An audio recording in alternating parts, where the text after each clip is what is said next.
بسم الله الرحمن الرحيم. الحمد لله رب العالمين.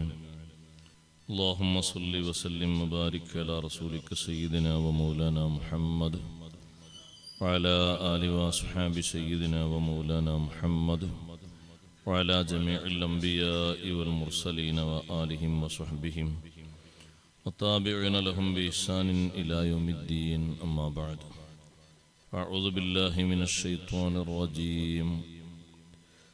بسم الله الرحمن الرحيم. أفمن يمشي مكبا على وجهه أهدى أمن يمشي سويا على صراط مستقيم. قل هو الذي أنشأكم وجعل لكم السمع والأبصار والأفئدة قليلا ما تشكرون. قل هو الذي ذرأكم في الأرض وإليه تحشرون. صدق الله العلي العظيم. صدق وصدق وبلغ رسوله النبي الكريم، ونحن على ما قال ربنا من الشاهدين الشاكرين، والحمد لله رب العالمين. ബഹുമാനമുള്ള സഹോദരന്മാരെ, സഹോദരിമാരെ,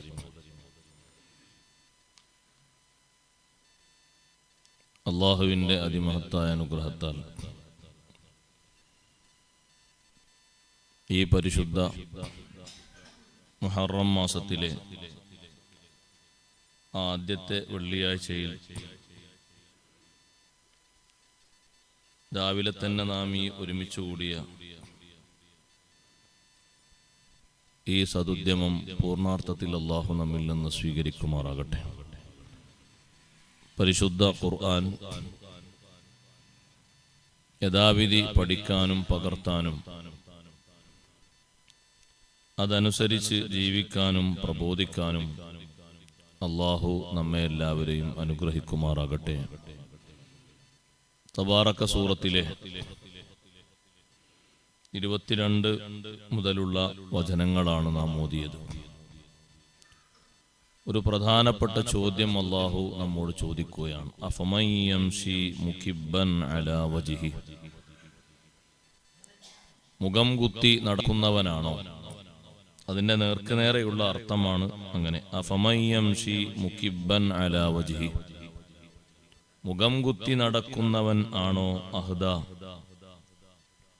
നേർവഴിയിൽ എത്തിച്ചേരുന്നവൻ? അമ്മൻ യംശി സവിയ്യൻ, നേർക്കുനേരെ നടക്കുന്ന ആളാണോ? അലാ സിറാത്തിൻ മുസ്തഖീം, വഴി തെറ്റാതെ, യഥാർത്ഥ വഴിയിൽ നിന്ന് തെറ്റാതെ നേരെ നടക്കുന്ന ആളാണോ ലക്ഷ്യത്തിലെത്തിച്ചേരുക എന്ന് അള്ളാഹുവിന്റെ ചോദ്യം. മുഖം കുത്തി നടക്കുന്നവൻ എന്നും ശരിയായി നടക്കുന്നവൻ എന്നും അള്ളാഹു നമുക്ക് പെട്ടെന്ന് തിരിയുന്ന രൂപത്തിൽ 2 രൂപങ്ങൾ പറഞ്ഞതാണ്. മുഖം കുത്തിയാ നടക്കുന്നതെങ്കിൽ നേരെ ചൊവ്വേ കാണാൻ അയാൾക്ക് കഴിയില്ല. അതുകൊണ്ട് ലക്ഷ്യത്തിലെത്താനും പ്രയാസമാണ്, ബുദ്ധിമുട്ടാണ്. നേരെ എഴുന്നേറ്റ് നടക്കുന്ന ആൾക്ക് ഒരു പ്രയാസം ഉണ്ടാകൂല. ഇത് 2 വിഭാഗത്തെ ഖുർആനിൽ മൊത്തമായി പലയിടങ്ങളിലും വിശദീകരിച്ചതുപോലെ 2 വിഭാഗത്തെ ഉദാഹരണമാക്കി തന്നത്. മുഖം കുത്തി നടക്കുന്നവൻ എന്നതുകൊണ്ട് ഉദ്ദേശിക്കുന്നത് സത്യനിഷേധിയാണ്. അവൻ ഹക്ക് കാണാൻ ഒരിക്കലും കൂട്ടാക്കുകയില്ല. കേൾക്കുന്നതും വിചാരിക്കുന്നതും ആരോ ചൊല്ലിപ്പറഞ്ഞു കൊടുത്തതും അതെന്നെ ശരി എന്ന് വിചാരിച്ചങ്ങനെ കൂടും. അഫമൻ യംശി മുകിബ്ബൻ അലാ വജ്ഹി, സത്യം ഉൾക്കൊള്ളാൻ സ്വീകരിക്കാൻ സന്നദ്ധതയില്ലാത്തവനാണ്, അവനെ പറ്റിയാണ് മുഖം കുത്തി നടക്കുന്നവൻ എന്ന് പറഞ്ഞത്. വേറെയും തഫ്സീറുണ്ട് പറയാം. അവന് ലക്ഷ്യത്തിലെത്തിച്ചേരാൻ പ്രയാസം. അതേ സമയത്ത് നേരായ മാർഗത്തിലൂടെ, നേരായ വിശ്വാസത്തിലൂടെ പോകുന്നവൻ, അവിടെ മാത്രമാണ് അല്ലാഹു അലാ സിറാത്തിൻ മുസ്തഖീം എന്ന് പറഞ്ഞത്. കാരണം ആദ്യത്തെ റൂട്ട് ശരിയല്ല, അതുകൊണ്ട് റൂട്ട് പറയാനില്ല. മുഖം കുത്തി നടക്കുന്നവനെ പറ്റി പറഞ്ഞപ്പോ ഇപ്പുറത്ത് അഫമയ്യംഷി സവിയൻ എന്ന് പറഞ്ഞിടത്തല സുറാത്തി മുസ്തഖീം, നേരായ പാന്താവിലൂടെ എന്ന് പറഞ്ഞു. ആദ്യം പറഞ്ഞിടത്ത് ഒരു റൂട്ടും പറഞ്ഞില്ല. കാരണം ലലാലിന്റെ റൂട്ടിനൊന്നും ത്വരീഖ് എന്ന് പറയൂല. പിഴച്ച മാർഗങ്ങൾക്കൊന്നും മാർഗം എന്ന് പറയാവതല്ല. അത് ഏതാവട്ടെ, ഇത് ഒരു ഉദാഹരണമാക്കി നമുക്ക് പഠിപ്പിച്ചെന്നാണ്. ഇതിൽ വലിയ ഒരു വിഷയം കൂടി പഠിക്കാനുണ്ട്. ഖുർആനിൽ നിന്ന് നമ്മൾ വായിച്ചെടുക്കേണ്ടത്, മുഫസ്സിരീങ്ങൾ പറയുന്നത്, ഇവിടെ നേരെ ചൊവ്വേ നടന്നവൻ അവിടെ നേരെ ചൊവ്വേ നടക്കും, ഇവിടെ നേരെ ചൊവ്വേ നടക്കാത്തവൻ അവിടെ മുഖം കുത്തി നടക്കും. അള്ളാഹു നമ്മെ കാത്തുരക്ഷിക്കട്ടെ. അഫമയ്യംഷി മുകിബ്ബൻ അലാ വജ്ഹി, ഇവിടെ മുഖം കുത്തി നടന്നവനാണോ എന്ന് പറഞ്ഞാൽ അവിടെ ആരും മുഖം താഴോട്ടും കാലും മേലോട്ടാക്കി നടക്കുന്നു എന്ന അർത്ഥത്തിലല്ല. ഇവിടെ പിഴച്ച മാർഗത്തിലും പിഴച്ച വിശ്വാസത്തിലാണോ ജീവിച്ചത് എന്നാ അവിടെ വരുമ്പോ കോലം മറയും. അവിടെ അങ്ങനെയാണല്ലോ, ഇഹ്ശറുന്നാസു, ജനങ്ങളെ ഒരുമിച്ച് കൂട്ടും. അലാ സലാസ, 3 രൂപത്തിൽ. അവരിൽ നടക്കുന്നവരുണ്ട്, യാത്രക്കാരുണ്ട്, വാഹനത്തിൽ പോകുന്നവർ. ഹൈ ലെവലാണ്. വാഹനത്തിൽ പോകാന്നൊക്കെ പറഞ്ഞാല് അവിടെ ആരും കൊതിക്കുന്ന ഒരു സംഗതിയാണ്. ഇവിടുത്തെ മാതിരിയല്ല. ഇവിടെ തന്നെ ആളുകൾക്ക് എന്തൊരു ദാഹമുണ്ട്. വാഹനമില്ലാത്തവനൊരു വാഹനമുണ്ടാകാൻ എന്തൊരു ആഗ്രഹമുണ്ട്. അതിനുവേണ്ടി എത്ര തത്രപ്പാട് നടത്താറുണ്ട്. അവിടെ എത്തിയിട്ട് വാഹനത്തിൽ പോകുന്ന ആളെ കാണാന്ന് പറഞ്ഞാൽ സുബ്ഹാനല്ലാഹ്, അത് വല്ലാത്ത സംഭവമാണ്. അവിടെ വാഹനത്തിൽ പോകുന്നവരുണ്ട്, നടന്നു പോകുന്നവരുണ്ട്. ഈ നടന്നു പോകാനെങ്കിലും ഒരു തൗഫീഖ് ലഭിച്ചാൽ അതും വലിയ ഭാഗ്യമാണ്. നടന്നു പോകുന്നവർ തന്നെ കുറച്ച് കഴിഞ്ഞിട്ട് അവസ്ഥ മാറുന്നവരുണ്ട്. എങ്ങനെ പോയാലും ശരി, എവിടെയും സ്റ്റോപ്പ് ചെയ്യാനോ അതെങ്കിൽ ലക്ഷ്യം മാറാനോ അല്ലെങ്കിൽ റൂട്ട് മാറാനോ അല്ലെങ്കിൽ പതുങ്ങി നിൽക്കാനോ സമ്മതിക്കൂല. കാരണം വലത്തും ഇടത്തുമായിട്ട് 2 ആളുകളുണ്ട്. എവിടെയാ 2 ആളുകൾ വന്ന് നിൽക്കുക? വജാഅതു കുല്ലു നഫ്സിൻ മഅഹാ സായിഖുൻ വശഹീദ്. ഓരോ ശരീരവും ഖബറിൽ നിന്ന് എഴുന്നേൽക്കുമ്പോ പോകാനുള്ള റൂട്ടിലേക്ക് 2 ആളുകളുണ്ട്. ഒന്ന് സായിഖ്, നയിക്കുന്നവനുണ്ട്, തെളിക്കുന്നവനുണ്ട്. നമ്മള് സാധാരണ എന്താ പണി? സബ്ബാക്കിന്റെ പണിയാന്ന് പറയും. അതാണ് പ്രയോഗം. സായിഖ് എന്ന് പറഞ്ഞാൽ ഡ്രൈവർ നേർക്ക് നേരെ പോക്കുന്ന അർത്ഥം. സായിഖിന്റെ എന്ന് പറയും. അതിന്റെ അർത്ഥം തിരിഞ്ഞോ അറിയില്ല. എന്താ പണി? സബ്ബാക്കിന്റെ പണിയാന്ന് പറയും. അവിടെയുണ്ട് ഒരു സായിഖ്. നടക്ക്. ഒരു സെക്കൻഡ് നിന്നാ അവർ നടക്ക്. ആ മലക്കിന്റെ ആ ശബ്ദവും ആ മലക്കിന്റെ ആ തെളിക്കലും ആട്ടുകൾ കേൾക്കുമ്പോത്തിന് നിൽക്കാൻ കഴിയൂല. പോലീസുകാരൻ പഴുത്തുമ്പോത്തിന് ഓടുന്ന ആൾക്കാരല്ലേ നമ്മള്. ഇത് മലക്കാണ്, സായിഖ്. നടക്കുക എന്ന് പറഞ്ഞ് തെളിക്കുന്ന ആള് മലക്കാണ്. മറ്റൊന്ന് ഷഹീദ്. നീ ചെയ്തതിന് അനുകൂലമായിട്ടോ പ്രതികൂലമായിട്ടോ 2 രൂപത്തിൽ സാക്ഷ്യം വഹിക്കുന്ന മലക്ക്. ഇത് രണ്ടും എല്ലാ ഓരോരുത്തരും കൂടി ഉണ്ടാവും. വജാഅതു കുല്ലു നഫ്സിൻ, ഒരാൾ ഒതിനൊഴിവല്ല. വജാഅതു കുല്ലു നഫ്സിൻ മഅഹാ സായിഖുൻ വശഹീദ്. ഓരോരുത്തരും കൂടി ഉണ്ടാവും. അപ്പൊ നിൽക്കാനൊന്നും അയക്കൂല, ഒരു ഭാഗത്ത് സ്റ്റോപ്പ് ചെയ്യാനൊന്നും. അത് നിൽക്കുന്ന ഒരു സ്ഥലം അവിടെ എത്തണം. അവിടത്തേക്ക് നടന്നാണെങ്കിൽ നടന്നു പോകണം. ആ നടക്കുന്നതിൽ ചിലര് മുഖം കുത്തി പോകുന്നുണ്ട് എന്ന് ഹബീബ് റസൂലുള്ളാഹി സ്വല്ലല്ലാഹു അലൈഹി വസല്ലം പറഞ്ഞപ്പോൾ സ്വഹാബത്ത് ചോദിച്ചു, നബിയെ കൈഫ യംശൂന അലാ വുജൂഹിഹിം, എങ്ങനെയാണ് അവർ മുഖം കുത്തി പോവുക, മുഖത്തിന്റെ മേലെ എങ്ങനെ നടക്കുക? അപ്പൊ തങ്ങൾ പറഞ്ഞു, അല്ലദീ അംശാഹും അലാ അഖ്ദാമിഹിം, ഇവിടെ ദുനിയാവിൽ 2 കാൽപാദങ്ങളിൽ അവരെ നടത്തിയവൻ ഖാദിറുൻ അയ്യുംശിയഹും അലാ വുജൂഹിഹിം, മുഖത്തിന്റെ മേൽ അവരെ നടത്താനും കഴിവുള്ളവനാണ്. മറ്റൊരു ഹദീസിൽ, ഞാൻ ആ ഹദീസ് ഇപ്പൊ പറയുന്നില്ല കാരണം ആയത്ത് തീരൂല. മറ്റൊരു ഹദീസിൽ ഈ ഉമ്മത്തിലെ മുസ്ലിങ്ങളിൽപ്പെട്ട 10 വിഭാഗത്തെ അല്ലാഹു തആല കോലം മറിഞ്ഞ രൂപത്തിൽ ആഖിറത്തിൽ കൊണ്ടുവരുന്നുണ്ട്. നമ്മളൊക്കെ നല്ലോണം ചിന്തിക്കണം, കരുതണം, മനസ്സിലാക്കണം. മുസ്ലിങ്ങളെ കൂട്ടത്തിൽപ്പെട്ടവരാണ്. അമുസ്ലിങ്ങളല്ല, കാഫിറുകളല്ല, മുസ്ലിങ്ങളിൽപ്പെട്ട വിഭാഗം. 10 എണ്ണത്തിന് അള്ളാഹു രൂപഭാവങ്ങൾ മാറ്റിക്കൊണ്ടുവരുന്നവരുണ്ട്. ഇവിടെ രണ്ട് കണ്ണിനും കാഴ്ചയുള്ളവരായിരുന്നു, പക്ഷെ അവിടെ പോകുമ്പോ അന്ധന്മാരാണ്. ഇവിടെ സംസാരിച്ചവരായിരുന്നു, അവിടെ സംസാരിക്കാത്തവരാണ്. ഇവിടെ കാത് കേട്ടവരായിരുന്നു, അവിടെ കാതിന് കേൾവിയില്ലാത്തവരാണ്. അതിൽ കൂട്ടത്തിൽ കൈ കാലുകൾ മുറിക്കപ്പെട്ടവരുണ്ട്, അതേ രൂപത്തിൽ കീക്കാന്തൂക്കായി മറിക്കപ്പെട്ടവരുണ്ട്. പ്രത്യേകം ചുട്ടുപൊള്ളുന്ന രീതിയിലുള്ള വസ്ത്രങ്ങൾ ധരിപ്പിക്കപ്പെട്ടവരുണ്ട്. ഇങ്ങനെ പന്നിയുടെ കോലമായി മാറിയവരുണ്ട്, നായയുടെ കോലമായി മാറിയവരുണ്ട്. അത് ഇവിടെ നടന്ന റൂട്ട് ശരിയല്ലാത്തത് കൊണ്ടാണ്. അള്ളാഹുവിന്റെ ചോദ്യം വളരെ പ്രസക്തമാണ്, നമ്മളതിൽ കുടുങ്ങരുത്. അഫമയ്യംശി മുകിബ്ബൻ അലാ വജ്ഹിഹി, ഇവിടെ താന്തോന്നിയായി യഥാർത്ഥ റൂട്ടിലല്ലാതെ മുഖം കുത്തി നടന്നവൻ ആണോ? അഹ്ദാ, നേർവഴിയിലെത്തിയവൻ, ലക്ഷ്യത്തിലെത്തിയവൻ. അമ്മയ്യംശി സവിയ്യൻ അലാ സിറാത്തിൻ മുസ്തഖീം, നേരെ ചൊവ്വയുള്ള റൂട്ടിലൂടെ നടന്നവനാണോ? ഇവിടെ കിട്ടുന്നത് മുഴുവനും മാന്തി, കിട്ടുന്ന എല്ലാത്തിലും കൈയിട്ടെല്ലാം വാങ്ങി, ഹക്കും നോക്കിയില്ല, ബാത്തിലും നോക്കിയില്ല. അതിനൊക്കെ കിട്ടുന്നൊക്കെ പോന്നോട്ടെ, ഒരു പ്രശ്നമാക്കിയില്ല. അതിൽ മറ്റേ ആള് സവിയൻ, അമ്മയംശി സവിയൻ, സവിയായ ആള് അതിലങ്ങനെ ഉണ്ടോ? എന്നാ വേണ്ട. അതിലങ്ങനെ പലിശ വരുന്നുണ്ടോ? എനിക്ക് വേണ്ട. ഇപ്പത്ത് കുറച്ച് ചെലവ് വന്നാലും വേണ്ടില്ല. ഇതിലുണ്ടോ? എനിക്ക് വേണ്ട. അപ്പൊ ഇയാളെ ജീവിതത്തിന്റെ ഒരു പ്രയാസത്തിനെന്ന് ആലോചിച്ച് നോക്കി നിങ്ങൾ. മറ്റേ ആൾക്ക് എളുപ്പമാണ്, ഒരു പ്രശ്നവുമില്ല, അയാൾക്ക് ബാക്കിയാണ്. ഇനി അയാൾക്ക് എന്തെങ്കിലുമൊക്കെ ഒരു തകരാറുണ്ടെങ്കിൽ അത് സ്വന്തം കീശയെ നിർത്തി കൊടുക്കണ്ട, ഈ മിച്ചമുള്ള പലിശ നിർത്തിയാണ് കൊടുത്താൽ മതി, എന്നാൽ തന്നെ ആളെ കാര്യങ്ങളൊക്കെ നടക്കും. മറ്റാളങ്ങല്ല, യംശി സവിയൻ അലാ സിറാത്തുൻ മുസ്തഖീം, സിറാത്തുൽ മുസ്തഖീമിലൂടെ നടന്ന ആളാണ്. അപ്പൊ അയാള് ശരിക്ക് ചിന്തിച്ച് എവിടെങ്കിലൊക്കെ പോറല് പറ്റോ, എവിടെങ്കിലൊക്കെ കേടുവരോ, ഏതെങ്കിലൊക്കെ വിഷയത്തിന് തകരാറുണ്ടോ എന്നൊക്കെ നോക്കി അന്വേഷിച്ച് പിടിച്ചു നടന്ന ആളാണ്, എങ്ങനെങ്കിലും ജീവിച്ച ആളല്ല. ഇത് രണ്ടും രണ്ട് രൂപത്തിൽ ലോകത്ത് കാണുന്ന ആളുകളെ. സിറാത്തുൽ മുസ്തഖീമിലൂടെ നടന്നവരിൽ അള്ളാഹു നമ്മളെ പെടുത്തുമാറാകട്ടെ. നന്നായി കരുതണം, നന്നായി ചിന്തിക്കണം. നമ്മൾ സിറാത്തുൽ മുസ്തഖീമിലൂടെ നടന്നവർ എന്ന് പറഞ്ഞതിൽ മുസ്ലിങ്ങളിൽപ്പെട്ട ബഹുഭൂരിപക്ഷം ആളുകളും പെടുന്നില്ല എന്നാ ഞാൻ പറഞ്ഞത്. തിരിച്ചു മനസ്സിലാക്കരുത്. അതെങ്ങനെ? ളലാലിന്റെ മാർഗത്തിലുള്ളവരൊക്കെ അഫമയ്യംശി മുകിബ്ബൻ അലാ വജ്ഹി, ആ ളലാല് രണ്ട് നിലക്ക് വരും, ഈമാനിലും വരും, അമലിലും വരും. അള്ളാഹു കാത്ത് രക്ഷിക്കട്ടെ. അമലില് ളലാലിലാണോ കാര്യം പോക്കല്ലേ, ഈമാനില് ളലാലിലാണോ കാര്യം പോക്കല്ലേ. അമലില് തകരാറുള്ളവന്റെ പേരല്ലേ ഫാസിഖ് എന്ന്.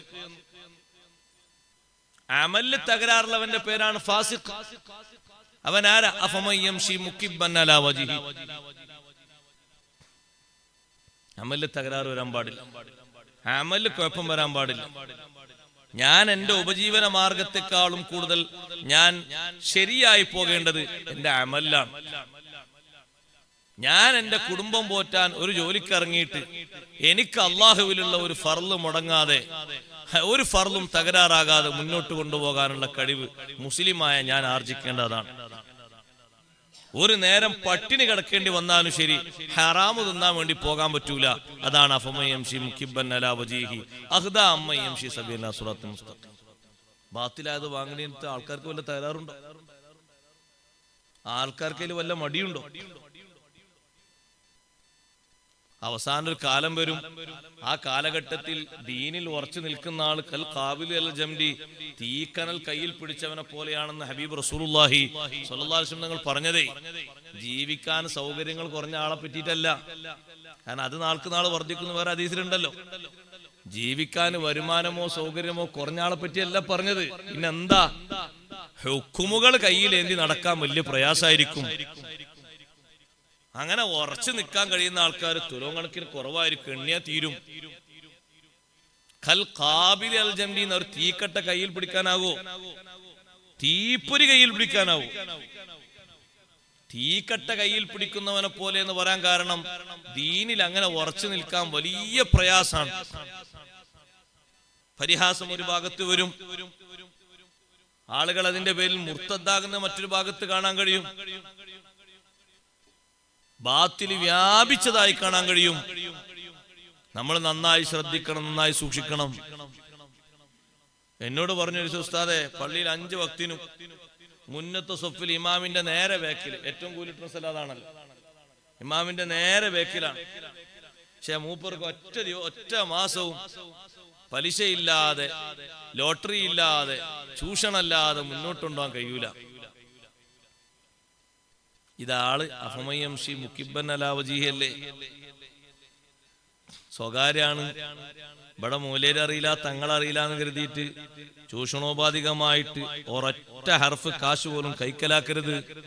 ഞാൻ പലപ്പോഴും നമ്മളോട് ഉണർത്താറുണ്ട്, കൈക്കലാക്കരുത്. ബാത്തിലിന്റെ കെയർ ഓഫിൽ ഒരു കാശ് നമ്മൾ കൈക്കലാക്കരുത്, നമ്മൾ കുടുങ്ങും. വിധിയെഴുത്ത് നടത്താൻ കഴിയൂല. എന്ത് എണ്ണിക്കൊടുക്കാനാ നമ്മൾ? നിസ്കാരാണെങ്കിൽ അത് മക്ബൂലായി ഒന്ന് പറയാൻ പറ്റി വേണ്ടേ? നിസ്കാരം കൊടുക്കണമെങ്കിൽ കൊടുക്കാനൊരു നിസ്കാരം വേണ്ടേ നമുക്ക്? ഇനി നിർത്ത് കൊടുക്കുന്നുണ്ടെങ്കിൽ അള്ളാഹ് കബൂലാക്കി എന്താ ഉറപ്പുള്ള? ഷർത്തും ഫർളും ഒക്കണ്ട ആദ്യം. അതുകൊണ്ട് നന്നായി കരുതണം, നന്നായി സൂക്ഷിക്കണം. ബാത്തിന്റെ ഒരു ഏർപ്പാടിൽ നമ്മൾ കുടുങ്ങരുത്, അതിൽ നമ്മൾ പെട്ടുപോകരുത്. ഉലമാ ഒക്കെ സൂക്ഷിച്ച സൂക്ഷ്മത ആലോചിച്ച് നോക്കുമ്പോ നമ്മളെ കാര്യം ബേജാറന്നെയാണ്. അഹ്മദ് ബിൻ ഹംബൽ റളിയല്ലാഹു അൻഹു വീട്ടിൽ വന്നു, ഭക്ഷണം കഴിക്കാനാ വന്നത്. ഭക്ഷണം കഴിക്കാൻ വേണ്ടി വന്നപ്പോ നല്ല പത്തിരി ഉണ്ടാക്കി വെച്ചിട്ടുണ്ട്. നമ്മളെ നാട്ടിലെ പത്തിരി അല്ല കേട്ടോ, കുറച്ചുകൂടി കട്ടി ഉണ്ടാകും. പഴയ പത്തിരികൾക്ക് കട്ടി കൂടുതലാണ്, ഖുബ്സ് റഖീഖായിരിക്കൂല. അപ്പൊ പത്തിരി ഇങ്ങനെ മുന്നേ കൊണ്ടുവന്ന് വെച്ചെടുത്തപ്പോ മഹാനവറുകൾ പത്തിരിയിലേക്ക് നോക്കിയിട്ട് ചോദിച്ചു, പത്തിരി എവിടുന്ന?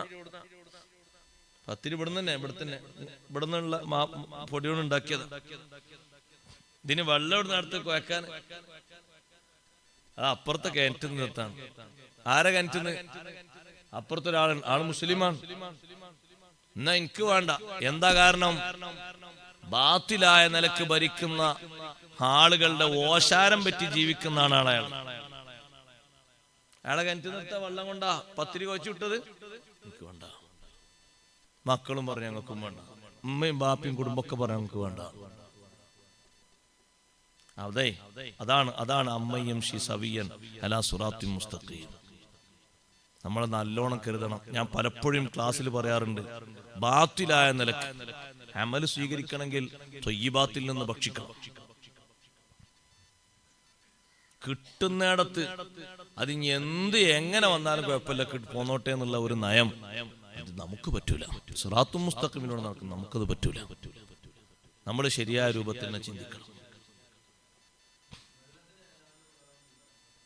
വെള്ളം ഉണ്ടാക്കിയ ആള്, ആ വെള്ളം, ആ കിണർ കുഴിക്കാൻ ഉപയോഗിച്ച പണം, ആ വെള്ളം അയാൾ കോരാൻ വേണ്ടി ഉപയോഗിച്ച തൊട്ടി, ആ വെള്ളത്തിന് വേണ്ടി അയാൾ കെട്ടിയ എല്ലാം, അയാൾ ഇങ്ങനെ ഒരു പാരിതോഷികം സ്വീകരിക്കുന്ന ആളായതുകൊണ്ട് സൂക്ഷ്മത എന്നുള്ളതിൽ എനിക്കത് വേണ്ടാന്ന് വെച്ചു. ഹയാത്ത് കാലത്ത് ഒരിക്കൽ പോലും ഭരണാധികാരികളുടെ ജായിസത്ത് പാരിതോഷികം വാങ്ങാതെ ജീവിച്ച മഹാനാണ് അഹ്മദ് ബിൻ ഹംബൽ റളിയല്ലാഹു അൻഹു. സ്വീകരിക്കാത്തതിന് വലിയ അടി വരെ കിട്ടിയിട്ടുണ്ട്. എന്തേ വാങ്ങാതിരുന്നറിയോ? ഓൽക്ക് ഹക്കും ബാത്തിലും ഇല്ല, അതുകൊണ്ടാണ്. പറ്റാത്തോണ്ടല്ലത്. സർക്കാർ എന്തോ തന്നാ വാങ്ങാൻ പറ്റൂല എന്നുള്ള ആൾക്കല്ലത്, പിന്നെ ഹക്കും ബാത്തിലും ഇല്ല ഭരിക്കുന്ന ആൾക്ക്. പിന്നെ ഞാനത് വാങ്ങിയിട്ട് പഠിച്ചവന്റെ അടുത്ത് കണക്ക് പറയണ്ടേ, കുടുങ്ങണ്ടേ എന്നുള്ളതാണ് അവർ ചിന്തിക്കുന്നത്. ഞാൻ പറഞ്ഞത് അവരെ ഹൈ ലെവലിൽ സൂക്ഷ്മതയാണ്. നമ്മൾ ശരിയായ പച്ചയായ ഹറാമിൽ നിന്ന് ഒന്ന് മാറിന്നാൽ തന്നെ ഭാഗ്യമാണ്. അത്രയൊന്നും അയലാദർജ നമുക്ക് കഴിയൂല. നമ്മൾ ദുഅഫാ ആണ്, ഏറ്റവും ദുർബലരാ. പക്ഷെ നേർക്ക് നേരെ ഹറാമാന്നുള്ളവരല്ലേ, ആർക്കും ഹറാമാന്ന് ബോധ്യപ്പെടുന്നത്, അതിൽ നിന്ന് മാറണ്ടേ. ആളുകൾ നോക്ക്, നിങ്ങള് പലിശക്ക് പണം കൊടുക്കുന്ന എത്ര ആളാ സഹോദരങ്ങളെ പലിശക്ക് പണം കൊടുക്കുന്നത്? ഓലെന്നെ സ്വതക്കും കൊടുക്കുന്നുണ്ട്. ഓലെന്നെ ലോഡ് കണക്കിന് റിലീഫിലും പിന്നത്തിലും. അല്ലാ പറയണ്ട. പലിശ എന്ന് പറഞ്ഞാൽ ശരിക്കുള്ള പലിശ, ശരിക്കുള്ള എന്നെ കൊടുത്തിട്ട് ഇങ്ങോട്ട് ശതമാനം അനുസരിച്ച് വാങ്ങന്നെ. എന്താ നയം? അങ്ങനൊന്നും ഇല്ലാതെ ഇപ്പത്തെ കാലത്ത് ജീവിക്കാൻ കഴിയൂല. അങ്ങനൊന്നും ഇല്ലാതെ ജീവിക്കുന്ന എത്ര ആൾക്കാരുണ്ട് ഇപ്പത്തെ കാലത്ത്? ആർക്കത് കിട്ടാതെ? ആർക്കും കിട്ടാത്ത സംഗതിയാ, എല്ലാവർക്കും കിട്ടും. പൊരണ്ടാക്കുമ്പോ എന്നോട് ഒരാൾ പറഞ്ഞു, ഉസ്താദ് നിങ്ങൾ കുടുങ്ങൊന്നും വേണ്ട, ആളുകൾ ഇപ്പൊ എല്ലാവരും സ്വീകരിക്കുന്ന മാർഗമാണ് ഒരു ലോൺ എടുത്തോളി, എളുപ്പത്തിൽ പണി പൂർത്തീകരിക്കാൻ പറ്റും. അതിന്റെ പേരിൽ പിന്നെ പ്രശ്നം വരില്ല, ചോദ്യം വരൂല. എന്ത് സുഖാണ്. അങ്ങനെ കടം കുടുങ്ങി പലിശന്റെ വകുപ്പിൽ പെട്ട് കഴിഞ്ഞ് നിങ്ങൾ ദ്വാരക്കണം. നമുക്കിപ്പോ ഓൽക്ക് ദ്വാരം കൊടുക്കണം പണി. അങ്ങനെ ജപ്തിന്റെ നോട്ടീസ് വന്ന് നിങ്ങൾ ദ്വാരക്കണം. അത്ര നിർബന്ധമുണ്ടോ? ഇരിക്കാക്കൂര വെച്ച് ആക്കും പോലെ എടുത്താ പോരെ? എങ്ങനെ വാപ്പപ്പാപ്പാരൊക്കെ പെരെടുത്തിന്ന് ആക്കും പോലല്ലേ? ഒരു തറട്ട്, പിന്നെ ആവതാകുമ്പോ കുറച്ചിങ്ങനെ കെട്ടി റെഡിയാക്കി ഇങ്ങനെ പാകത്തിന്. ഇതൊരു കുട്ടിയാകുമ്പോ തന്നെ ഇത്രയും സൗകര്യമുള്ള ഒരു പെരവാണോ മുജൂബാണെന്ന് എവിടെയെങ്കിലും ഉണ്ടോ? അതാ നമ്മളെ ആക്രാന്താണത്, നമ്മളെ അലച്ചേണത്. അപ്പൊ കിട്ടുന്നിടത്തും കൂടെ വാങ്ങും. നേർക്ക് നേരെ വൈക്ക് കിട്ടില്ല എന്നൊരു ആരാപ്പന് 15 ലക്ഷം ഒരുമിച്ച് കൊടുക്കാനുള്ള ഇവിടെ. അല്ലെങ്കിൽ കൊടുക്കണോ ചിന്തിക്കുമല്ലോ, ഇവരെന്തേ ബാക്ക്ഗ്രൗണ്ട് ഉണ്ടോ അപ്പോനും പേടിയാവൂലേ? അപ്പൊ നല്ല മാർഗത്താന്ന് ഇനിയിപ്പോ ആരും സ്വീപ്പാക്കാനാവൂല, അവിടെ കൊണ്ടു കൊടുത്താൽ മതിയല്ലോ. അങ്ങനെ ഓന്റെ വണ്ടിന്റെയും ഓന്റെ പെരന്റെയും ആധാരം, പറമ്പിന്റെ ആധാരം കൊണ്ടുവച്ച് അതാ ഓൻ വാങ്ങുന്നതാ 10 ലക്ഷം. 10 ലക്ഷം വാങ്ങി 10 ലക്ഷം അടച്ചാൽ മതിയോ?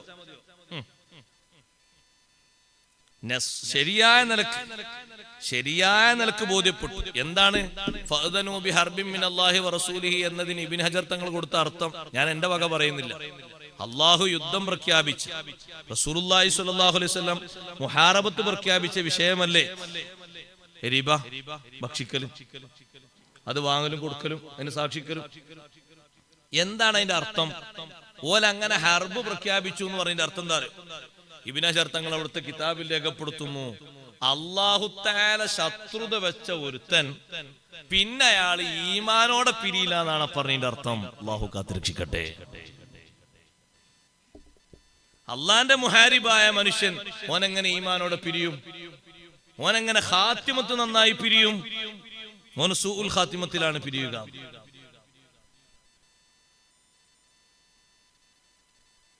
ഡെപ്പോസിറ്റ് അവിടെ കൊണ്ടുവച്ചാൽ മതി. കള്ളം കൊണ്ടുപോകുന്നുള്ള പേടിയാണ്. വേറെ ഏതെങ്കിലും ഒരു പാവപ്പെട്ടൊരു നല്ല ആളെന്ന് കടം ചോദിച്ചാലോ കൊടുക്കാനോ ബുദ്ധിമുട്ടാണ്. അങ്ങനെ കൊടുത്ത കയ്യിൽ കാശിന്റെ നിറഞ്ഞൂലേ? ഇങ്ങനൊരു വകുപ്പ്. മറ്റൊരു വകുപ്പ് ഇപ്പുറത്ത് സക്കാത്തിന്റെ ഹക്ക് കെട്ടിക്കൂടി കിടക്കുന്ന ഒരു വകുപ്പ് വേറെ. കാരണം കൊടുക്കാത്ത എന്താ? കൊടുത്താലേ നമ്മളെ കയ്യിലുണ്ട് എന്ന് ആൾക്കാർ അറിയുമ്പോൾ ആരോ വന്ന് കടം ചോദിക്കും എന്നുള്ള പേടിയാണ്. അതുകൊണ്ട് സക്കാത്തും കൊടുക്കണ്ടെന്ന് തീരുമാനിച്ചു. അയാൾ സക്കാത്ത് തരുന്ന ആളാണ്. അപ്പൊ കുറച്ചില്ലാതെ അപ്പൊ സക്കാത്ത് തരുമോ? അപ്പൊ നിങ്ങൾ ചോദിച്ചോളി എന്നാരും പറഞ്ഞാൽ അങ്ങനെ സ്വന്തക്കാരനെ വന്നാൽ കൊടുക്കേണ്ടി വരുമല്ലോ. അപ്പൊ നല്ലതെന്താ? ഈ ഒരു ശതമാനം കൊടുത്തിട്ടല്ലേ തിരിയണത്, കൊടുക്കാതിരിക്കലാണ്. ഇത് പുതിയ ഐഡിയ ഒന്നല്ല, പഴയ ഐഡിയ തന്നെയാണ്. എന്താ നിങ്ങൾ കൊടുക്കാത്ത? കൊടുത്താൽ ഉസ്താദെ കുറെ കൊടുക്കണം. കുറെ കൊടുക്കാൻ അള്ള തന്നിട്ടല്ലേ, സ്വന്തമല്ലല്ലോ. അത് പോയ ഒറ്റ ബ്ലോക്കോട് കഴിഞ്ഞില്ലേ? നിങ്ങളെ കൊടുത്തോളി, അള്ളാഹു തആല നിങ്ങളെ സഹായിക്കൂലേ? എന്തിനാ നിങ്ങൾ മടി കാണിക്കണ? അല്ല, കൊടുത്താ മറ്റോൽക്കൊക്കെ അറിന്റെ അടുത്തുണ്ട്. ഉണ്ടല്ലോ, ഇല്ലാതെ പിന്നെ ഉണ്ട് അറിയാൻ പറ്റും, ഉണ്ട്. അപ്പൊ ഓൽക്കോ ഉച്ച കൊടുക്കണ്ട്. നിബന്ധന വെച്ചിട്ട് നിങ്ങൾ സാക്ഷികളൊക്കെ വെച്ച് രേഖാമൂലൊക്കെ കൊടുത്തോളി. കിട്ടില്ലേ? കിട്ടണ പോയി നോക്കണം. അള്ളാഹു തആല അല്ലേ ഒക്കെ തന്നാള്. അള്ളാഹു തആല നിങ്ങൾ കൊടുത്തതിനനുസരിച്ച് അള്ളാഹു തആല നിങ്ങളെ സഹായിക്കാവും. അങ്ങനല്ലേ ഇല്ലായ്മയിൽ കൊടുത്തിട്ട് വിജയിച്ചവരല്ലേ മഹാന്മാരൊക്കെ. ഒരു ജീവിതത്തിൽ ഒന്നും ഇല്ലാതായപ്പോഴും സാധുക്കളെ സഹായിച്ചിട്ട് നല്ലോണം കിട്ടിയവരല്ലേ. അത് ആ ഒരു ചരിത്രം, ആ ഒരു ഭാഗം നമ്മൾ മറക്കരുത്. അലി റളിയല്ലാഹു അൻഹു വീട്ടിൽ ചെല്ലുമ്പോ ഫാത്തിമ ബീവി റളിയല്ലാഹു അൻഹയും മക്കളൊക്കെ പട്ടിണിയിലാണ്. എന്താണ് ഇവിടെ ഉള്ളതെന്ന് ചോദിച്ചു. ഒന്നുമില്ല, ഇതാ ഇവിടെ ചെറിയൊരു എന്റെ ഒരു പുതപ്പുണ്ട്, കൊണ്ട് വിറ്റാൽ എന്തെങ്കിലും കിട്ടുവെക്കും. അലി റളിയല്ലാഹു അൻഹു അതേറ്റ് പോയി. അത് വിറ്റപ്പോ 6 ദിർഹം കിട്ടി. അത്രേ പേരുള്ളൂ. 6 ദിർഹമായിട്ട് ഇങ്ങനെ പോരുമ്പോ നല്ല ഒരു 1-ാം നമ്പർ ഒട്ടകേറ്റ് വേറൊരാൾ ഇങ്ങനെ വരുന്നുണ്ട്. അപ്പൊ അലി റളിയല്ലാഹു അൻഹുവിനെ തടഞ്ഞു നിർത്തി. ഈ ഒട്ടകം വേണമെന്ന് വെച്ചു. ഒട്ടകം വാങ്ങണ്. എത്ര ഒട്ടകത്തിന്? 100 ദിർഹം. അപ്പൊ 6 ദിർഹം കയ്യിൽ ഒട്ടകം വാങ്ങാൻ കഴിയും. 6 ദിർഹം കൊണ്ട് 100 ദിർഹമിന്റെ ഒട്ടകം വാങ്ങാൻ കഴിയും? എന്റെ കയ്യിൽ കാശില്ല, വാങ്ങണേ കാശ് വേണ്ടേ? കാശില്ല. ഒട്ടകം കണ്ടിട്ട് വാങ്ങാനൊക്കെ ബുദ്ധിമുട്ട്, കാശില്ല. അപ്പൊ ഒരു പാവപ്പെട്ട ആള് വന്നിട്ട് അലി റളിയല്ലാഹു അൻഹുവിനോട് ചോദിച്ചു, എന്തേലും തരുമോ? ആക്കി 6 ദിർഹമാണ് കൊടുത്തു. കരിമ്പടം വിറ്റിട്ട് പുരേക്ക് ഭക്ഷ്യവസ്തുക്കൾ വാങ്ങാൻ വേണ്ടി കൊണ്ടുപോകുന്ന 6 ദിർഹം ഇപ്പുറത്തുനിന്നൊരു പാവപ്പെട്ട അലി റളിയല്ലാഹു അൻഹു മനസ്സിലാക്കാതെ എന്നെക്കാളും പാവായിരിക്കും. അപ്പൊ അത് അയാൾക്കോട് കൊടുക്കാൻ തീരുമാനിച്ചു. ഒട്ടകം കൊണ്ടുവന്ന ആള് പറഞ്ഞു, പിന്നെ നിങ്ങളിത് കൊണ്ടുപോയിക്കോളൂ, എന്റേതാണിത്, ഇത് വിൽക്കാൻ ഞാൻ നിങ്ങളെ ഏൽപ്പിച്ചു, എത്ര ലാഭത്തിന് നിങ്ങൾ വിറ്റോളൂ, എനിക്ക് 100 തന്നാ മതി. അങ്ങനെ നമ്മളെ വിൽക്കാൻ ഏൽപ്പിച്ചു തന്നു. വിൽക്കാനുള്ള വക്കാലത്താണ് അങ്ങനെ തന്നു. അങ്ങനെ അത് കൊണ്ടുപോയി. അതേറ്റ് പോകുമ്പോ വേറൊരാൾ ഇത് വിൽക്കണോന്ന് ചോദിച്ചു. കൊണ്ടുപോകുമ്പോ തന്നെ വേറൊരാൾ വിൽക്കണോന്ന് ചോദിച്ചു. വിൽക്കാം. എത്ര കിട്ടണ്ടി? ഒരു 100 ദിർഹം കിട്ടണം. 100 ഇതിന് 100 കണ്ടാ എന്നാ ഒരു 100 രൂപ കൊണ്ട് ഉറപ്പിക്കണം. 100 രൂപ ഉറപ്പിച്ച് തിരിച്ചു വരുമ്പോ ഇപ്പുറത്ത് വാങ്ങിയ ഒട്ടകം പിന്നെ വിൽക്കാൻ കൊടുത്ത ആൾ ഇപ്പുറത്ത് കാത്തിക്കുന്നുണ്ട്. മൂപ്പർക്ക് 100 കൊടുത്തു. ബാക്കി എത്ര? 60 ദിർഹം ബാക്കി. ഈ 60 ദിർഹമായിട്ട് ഫാത്തിമ ബീവി റളിയല്ലാഹു അൻഹ അടുത്തേക്ക് ചെല്ലുമ്പോ ഫാത്തിമ ബീവി റളിയല്ലാഹു അൻഹ ആകെ അജബായി. ഫാത്തിമ ബീവി റളിയല്ലാഹു അൻഹ 60 ദിർഹം ആ കരിമ്പടത്തിന് കിട്ടിയോ? കിട്ടൂലല്ലോ. അതിന് 60 ഏറിപ്പോയ ഒരു 10, എന്റെ താഴോട്ട് എന്തിനും പ്രതീക്ഷിക്കാം, 6 5 ഒക്കെ ഏറിപ്പോയാൽ ഞാൻ കനിയോട് കൂടെ ആരെങ്കിലും തന്ന ഒരു 10. 60 എങ്ങനെ? അപ്പോ മഹാനവറുകൾ പറഞ്ഞു, അൽ ഹസനത്തു ബി അശ്രി അംസാലിഹ, ഒരു നന്മ അതിന്റെ 10 മടങ്ങനുസരിച്ചല്ലേ ചുരുങ്ങിയ ലെവല് കൂട്ടേണ്ടത്. ഞാൻ ആ 6 ദിർഹം ഒരു പാവപ്പെട്ട മനുഷ്യന് കൊടുത്തപ്പോ എനിക്കൊരാള് ഈ ഒട്ടകം വേണോന്ന് ചോദിച്ച് എന്റെ അടുത്ത് വന്നു. ഞാൻ പറഞ്ഞു, ഒട്ടകം വാങ്ങാനൊന്നും എന്റെ കയ്യിൽ കാശില്ല, ഇത് കൊണ്ടുപോയിക്കോളൂ, നിങ്ങൾ വിറ്റോളൂ, വിൽക്കാങ്ങളെ ഏൽപ്പിച്ചു, ഇതെന്റെ സാധനങ്ങളെ വിൽക്കാൻ ഏൽപ്പിച്ചു, കൊണ്ടുപോയിക്കോളൂ, വിറ്റിട്ട് 100 എനിക്ക് തരണം വിലയായിട്ട്, ബാക്കി എത്ര നിങ്ങൾ എടുത്തു. ഞാനത് വിറ്റപ്പോ 160 ദിർഹമിന് വേറൊരാൾ വാങ്ങി, 100 എന്നെ ഏൽപ്പിച്ച ആൾ കൊടുത്ത 60 ഞാൻ ഇങ്ങ് പോന്നു. ഒന്നിന് പകരം അള്ള കൊടുത്ത് 10. ഈ സംഭവം ഇങ്ങനെ വിശദീകരിച്ചു കൊണ്ടിരിക്കുമ്പോ ദഖലൻ നബി സല്ലല്ലാഹു അലൈഹി വസല്ലം, നബി സല്ലല്ലാഹു അലൈഹി വസല്ലം കടന്നു വന്നിട്ട് പറഞ്ഞു, ഈ ചരിത്രം ഇങ്ങനെ കേൾക്കാൻ ചോദിച്ചു, അലിയെ, ആ വന്ന ഒട്ടകപ്പുറത്ത് വന്ന ആളും ഒട്ടകം വാങ്ങിയ ആളും ആരാന്നറിയോ? എനിക്കറിയില്ല. ഒരാളങ്ങനെ ഒട്ടകേറ്റ് വന്നു. ദാക ജിബ്രീൽ വ മീകാഈൽ അലൈഹിമസ്സലാം. നിങ്ങൾ ആ ഫക്കീറിന് ഒരു 6 ദിർഹം കടിച്ചിറക്കിയിട്ടല്ലേ നിങ്ങൾ കൊടുത്തത്? പട്ടിണി കണ്ടിട്ടല്ലേ നിങ്ങൾ വീട്ടിൽ നിന്ന് പുറത്തിറങ്ങിയത്? ഈ പുതപ്പ് വിറ്റിട്ട് എന്തെങ്കിലും വാങ്ങിക്കൊടുക്കാൻ ഒന്നുമില്ലാഞ്ഞിട്ടും നിങ്ങളെക്കാളും ഗതി മുട്ടിയാളാന്ന് കണ്ടിട്ട് 6 ദിർഹം കൊടുത്തപ്പോ നിങ്ങളെ സഹായിക്കണമെന്ന് അള്ളാഹുവിന്റെ നിശ്ചയമാണ്. ഒട്ടകം അത് സ്വർഗത്തിലെ ഒട്ടകമാണ്. ഈ ഒട്ടകം ഏതാണെന്നറിയോ അലി? നാളെ ഫാത്തിമ ബീവി റളിയല്ലാഹു അൻഹക്ക് പോകാനുള്ള ഒട്ടകമാണത്. അതാണ് നിങ്ങൾ 100 ദിർഹമിന് 160 ദിർഹമിന് വിറ്റത്. വാങ്ങിയ ആള് മീകായിൽ അലൈഹിസ്സലാമാണ്. അല്ലാഹു തആല നിങ്ങൾക്ക് ഒരു നന്മക്ക് 10 തരണമെന്ന് തീരുമാനിച്ചു തന്നതാണ്. കൊടുത്താ കിട്ടൂല, ആരും കൊടുങ്ങൂല. അല്ലാഹു തആലല്ലേ തരുന്നവൻ. അതുകൊണ്ട് ഉണ്ട് എന്നുള്ള നിലക്ക് മറ്റൊരാളോട് എങ്ങനെ ഇല്ല എന്ന് പറയാം? ഉണ്ടായിട്ട് മറ്റൊരാളോട് ഇല്ല എന്ന് പറയുമ്പോ ഒരു ബുദ്ധിമുട്ട് തന്നെയല്ലേ? അത് സ്വന്തക്കാരോട് പറയുമ്പോ പ്രത്യേകിച്ച്. മോനോട് നേർക്കേറെ പറഞ്ഞാൽ മതിയല്ലോ, ഉണ്ട് തരണം എന്ന് പറഞ്ഞാൽ മതി. അതുകൊണ്ട് ഒറ്റക്ക് വന്നാൽ തരാൻ പ്രയാസമുണ്ട്. ഈ 2 ആൾക്കാരും കൂടി, ഒരു വിശ്വസ്ത 2 ആൾക്കാരും കൂടി കൂട്ടിട്ട് വാ, ഒരു സാക്ഷി. നമ്മൾ ആ ലെവലിൽ കൊടുത്തു. അല്ലാഹു തആലല്ലേ നമ്മളെ പിന്നിൽ. ഒരു സാക്ഷി ഇല്ലാതെ അല്ലാഹു തആലാനെ മാത്രം സാക്ഷിയാക്കി കൊടുത്താളെയും അല്ലാഹ് സഹായിച്ചിട്ടില്ലേ? കടം വാങ്ങിക്കൊണ്ട് ആരാ സാക്ഷി എന്ന് ചോദിച്ചു, അല്ലേ സാക്ഷി എന്നാണ്. അങ്ങനെ ആരാ കഫീൽ ചോദിച്ചു, അല്ലേ കഫീല്. അല്ല കഫീലും അല്ല സാക്ഷിയായിട്ട് പറയുന്ന ഒരാളിനെ പറ്റിക്കൂലെന്ന് നിങ്ങൾക്ക് മറ്റാൾ കൊടുത്തു. അതും കുറച്ച് ദൂരത്തുള്ള ആളാ. ഒരാൾ കടലിന്റെ എപ്പുറത്താണ്, മറ്റാൾ കടലിന്റെ അപ്പുറത്താണ്. നീന്തിയാലും എത്തൂല. കടൽ മാർഗം സഞ്ചരിക്കാം. ഇത് കൊടുക്കേണ്ട സമയമായപ്പോ കപ്പലൊന്നും കിട്ടാന്നപ്പോ മറ്റേ ആള് ഒരു മരം എടുത്തിട്ട് ആ മരത്തിന്റെ ഉള്ളിൽ ഒരു പൊത്തുണ്ടാക്കിയിട്ട് ഒരു കത്തും ഈ ദീനാറൊക്കെ അതിന്റെ ഉള്ളിൽ വെച്ചിട്ട് നനയാത്ത രൂപത്തിൽ അടച്ചിട്ട് കടൽ തീരത്ത് പോയിട്ട് പറഞ്ഞു, പടച്ചോനെ, നിന്നെ സാക്ഷിയാക്കി ഞാൻ വാങ്ങിയതാണ്, നിന്നെ കഫീലാക്കി ഞാൻ വാങ്ങിയതാണ്. ഈ സാധനം നാളെ രാവിലെ അവധിക്കനുസരിച്ച് അവിടെ എത്തേണ്ടതാണ്. കപ്പലില്ല, നീ അങ്ങോട്ട് എത്തിക്കണം. ബിസ്മില്ലാ. കടൽ ദീനാറാണ് കടലിലുണ്ട്. മരത്തിന്റെ പൊത്തുണ്ടാക്കിയാൽ ഇട്ടതാ. കപ്പൽ വന്ന് നോക്കുമ്പോ മറ്റാള് കപ്പൽ ഇങ്ങനെ നോക്കി നിൽക്കാണ്. ഇന്നിപ്പോ പൈസ കിട്ടും, കടം വാങ്ങിക്കൊണ്ട് അയാൾ ഇപ്പൊ വരും. എവിടെ വരുന്ന കപ്പൽ പോയി? നിരാശയോടെ ഏതായാലും അയാള് ചതിക്കൂല. കാരണം അള്ളാനെ സാക്ഷിയാക്കിയിട്ടാണ് ഇന്ത്യക്ക് വാങ്ങിയത്, അള്ളാനെ കഫീലാക്കിയിട്ട് ഇന്ത്യക്ക് വാങ്ങിയത്. അങ്ങനെ വാങ്ങിയ ഒരാൾ ചതിക്കൂല എന്നുള്ള ആത്മവിശ്വാസത്തിൽ നിന്നു. ഏതായാലും പൊരേ പോകില്ല എന്ന് എഴുതിയിട്ട് കുറച്ചു നേരം നിന്ന് കടൽ തീരത്തൂടെ ഇങ്ങനെ പോകുമ്പോ ഒരു തെരങ്ങനെ അടിച്ചു വരുന്ന കൂട്ടത്തിൽ ഒരു മരക്കഷ്ണാണ് മുന്നോട്ട് തള്ളി. ഇനിയിപ്പോ വന്നിട്ട് ഒന്നും കിട്ടിയില്ല. അടുപ്പിലൊക്കെ ഒരു കൊള്ളിങ്ങിലേക്കോട്ട് ആ കൊള്ളി എടുത്തു പോയി. അതും കൈ പിടിച്ചപ്പോ നമ്മളുണ്ടല്ലോ എവിടെന്നെങ്കിലും പറമ്പെന്നൊക്കെ വരുമ്പോ ഒരു കൊള്ളി പിടിച്ച് ഇയാളിങ്ങനെ പോയി. പുരയിലെത്തി അത് അടുക്കളയൊക്കെ ഇട്ടു.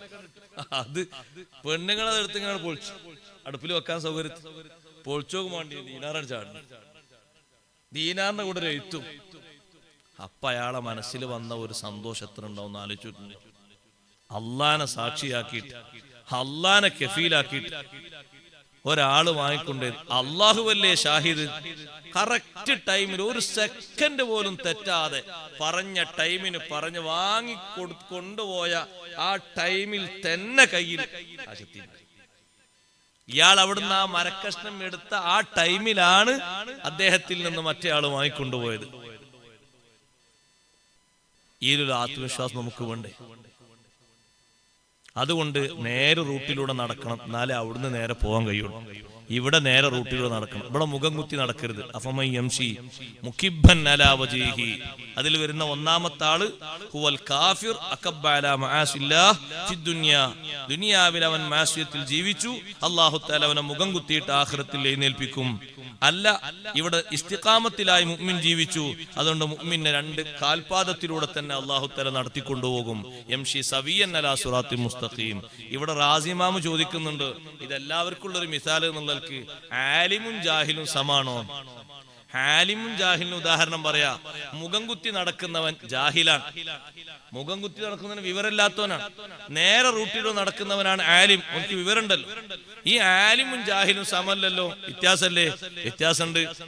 ആ വ്യത്യാസം കാണാനുള്ള കഴിവ് പലപ്പോഴും നമുക്ക് വേണം നടത്തണം. ഒരു ആലിമ് പറയുന്നിടത്ത് നമ്മൾ കച്ചറുണ്ടാക്കരുത്. ഒരു ഇൽമുള്ള ആള് വന്നിട്ട് പറയാണ് മയ്യത്തിന് എങ്ങനെയാ കടത്തേണ്ടത്, അവിടെ അന്ന് യുദ്ധായി. ഓ എന്റെ വല്യാപ്പാൻ മറ്റേ ഒപ്പാൻ ഒറ്റ ഓലൊക്കെ കടത്തിയ ശരിയല്ലെങ്കിലോ? ഒരു ആലിമ് പറയാണ് തൽക്കീന് കഴിഞ്ഞിട്ടാണ് തസ്ബീത്ത് എല്ലണ്ടി എന്ന് പറഞ്ഞാല് അവിടെ ഒച്ചപ്പാടുണ്ടായി. തൽക്കീന് കഴിഞ്ഞിട്ടല്ലേ തസ്ബീത്ത് എല്ലണ്ടി ആണ് ഇഷ്കാല്. തൽക്കീന് കഴിഞ്ഞിട്ടാണ് തസ്ബീത്ത് എല്ലണ്ടിയെന്ന്. ഈ തൽക്കീന് പോകാൻ വേണ്ടിയിട്ട് നാട്ടിലെ വിദേഹത്തുകാർ ആദ്യം തുടങ്ങിയാണ് തസ്ബീത്ത്. അതാണ് അതിന്റെ പരിപാടി. തൽക്കീന് കഴിഞ്ഞിട്ടാണ് എന്തില്ലണ്ടി. ഇനി കിതാബിലുണ്ടോ എന്നത് കേൾക്കുന്ന ആൾക്കാർ സംശയിക്കേണ്ട. തർശീഹുൽ മുസ്തഫീദീൻ എന്നൊരു കിതാബുണ്ട്, ഫതുഹുൽ മുഈനിന്റെ വ്യാഖ്യാനമാണ്, ഷർഹാണ്. അതിലത് വ്യക്തമായിട്ടും പറഞ്ഞിട്ടുണ്ട് തസ്ബീത്ത് വേണ്ടത് എപ്പോഴാണ്. കാരണം അല്ലാഹുമ്മ സബ്ബിത്ഹു ഇൻദ സുആൽ എന്ന് ചൊല്ലുമ്പോ സുആലിന്റെ സമയത്ത് സുബൂത്ത് കൊടുക്കാനല്ലേ, അത് തൽക്കീനോ കഴിഞ്ഞത്തെ സമയത്തല്ലേ ചെല്ലേണ്ടതും. നബി സല്ലല്ലാഹു അലൈഹി വസല്ലം നിങ്ങൾ തസ്ബീത്ത് ചെല്ലാൻ വേണ്ടി സ്വഹാബത്തിനോട് പറഞ്ഞതപ്പോഴാ മണ്ണൊക്കെ ഇട്ട് മൂടിക്കഴിഞ്ഞ് എല്ലാം റെഡി ആയതിന്റെ ശേഷം പറഞ്ഞു ഇസ്തഗ്ഫിറൂ ലി അഖീകും വസ്അലൂ ലഹു തസ്ബീത ഫഇന്നഹുൽ ആന യുസ്അലൂ. ഇപ്പോൾ ഇതാ ചോദ്യം തുടങ്ങിയിട്ടുണ്ട്, തസ്ബീത്ത് ചൊല്ലിക്കോളി.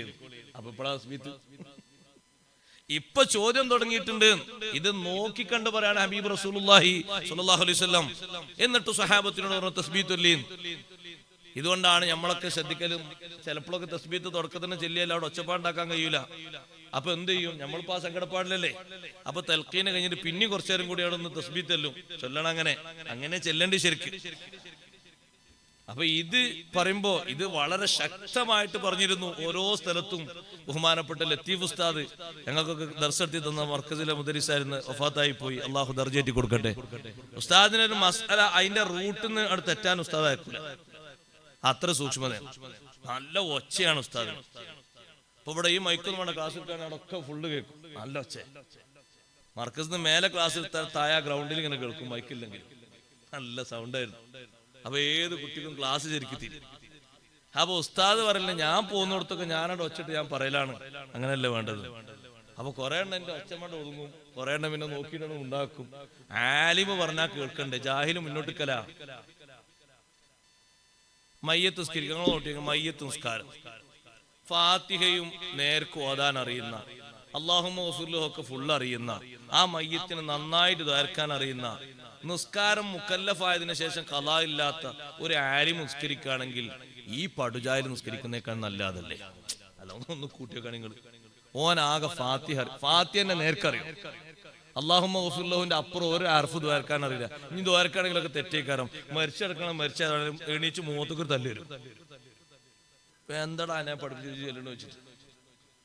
കാരണം അത് കറക്റ്റ് ചെല്ലാൻ അറിയില്ല. അപ്പോ ആ ആലിമ നിസ്കരിച്ചോട്ടെ എന്ന് പറയുമ്പോ കുറച്ച് കാക്കാമർ, പിന്നെ അത് മയ്യത്തിന്റെ നിങ്ങളെ ഹക്കാണ്, ഒലക്കാണ് നിങ്ങളെ ഹക്ക്,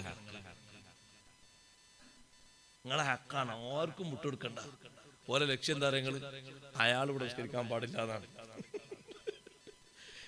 ആര് നിസ്കരിച്ചാലും കുഴപ്പമില്ല, ആ ആലിമൂടെ നിസ്കരിക്കാൻ പാടില്ല എന്ന ലക്ഷ്യം. ഇത് പറയാതെ അവര് പറയും എന്ത്, നിങ്ങളെ ഹക്കാണ് കേട്ടോ, ആർക്കും വിട്ടുകൊടുക്കണ്ട. നിങ്ങള് പിന്നെ എല്ലാ കിതാബിലും ഏത് മൂലോട് ചോദിച്ചു നോക്കി, പാപ്പാന്റെ ഹക്ക്, ബാപ്പ മരിച്ചാലും മോനാണ് ഹക്ക്, ഉമ്മ മരിച്ചാൽ മോനാണ് ഹക്ക്, ഇതൊക്കെ പറയും. ഞാനൊരു സ്ഥലത്ത് അങ്ങനെ നിസ്കരിക്കാൻ നമ്മൾ അടുത്തൊരാളാണ്, അയാൾ പറഞ്ഞുകൊണ്ട് ഞാൻ പോയി. അയാളെ വാപ്പയായിട്ട് എനിക്ക് ബന്ധമുണ്ട്. അപ്പൊ അവിടെ ഭയങ്കര ഫിത്തന. അപ്പൊ എല്ലാരും കൂടി ആ മോനെ കുസു കുസു കുസു അല്ലിട്ട്, നിങ്ങൾ പിന്നെ നിങ്ങൾ നിസ്കരിച്ചു, നിങ്ങൾ അങ്ങനെയാണ് ഇവിടെ മസലാത്ത്, അങ്ങനെ നിങ്ങൾക്കാണ് ബാപ്പായിട്ട് കൂടുതൽ. അപ്പൊ അയാൾ പറഞ്ഞു, എന്നെക്കായാലും ബാപ്പാക്ക് വന്ന മൂലയുടെ മൂലയിൽ നിസ്കരിച്ചോട്ടെ. എന്ത് പറഞ്ഞിട്ടും ഇവര് കേൾക്കില്ല. അയാൾ പറഞ്ഞു നോക്കി, ഞാനിപ്പോ അത് ഓതിയാൽ എവിടെ എത്തുക? അയാൾ പറഞ്ഞു, നേർക്ക് നിന്റെ വാപ്പാന്റെ നിസ്കാരം ഈ കണ്ട ആൾക്കാർ ജമാഅത്തൊക്കെ ഒന്ന് സ്വഹീഹായിക്കോട്ടെ, ഷർത്തും ഫർളും റുക്കുനും ആദാബൊക്കെ അയാൾക്ക് അറിയില്ല. പിന്നെ എത്രയാള് ശഫാഅത്ത് ചോദിക്കണം, സ്വീകരിക്കാനല്ലേ ഇപ്പൊ നമ്മൾ നിസ്കരിക്കണത്. അപ്പൊ അതിന് നല്ല ഒക്കെ അറിയുന്ന ആളല്ലേ എന്നാൾ പറഞ്ഞിട്ടു. മറ്റോല് വിടില്ല.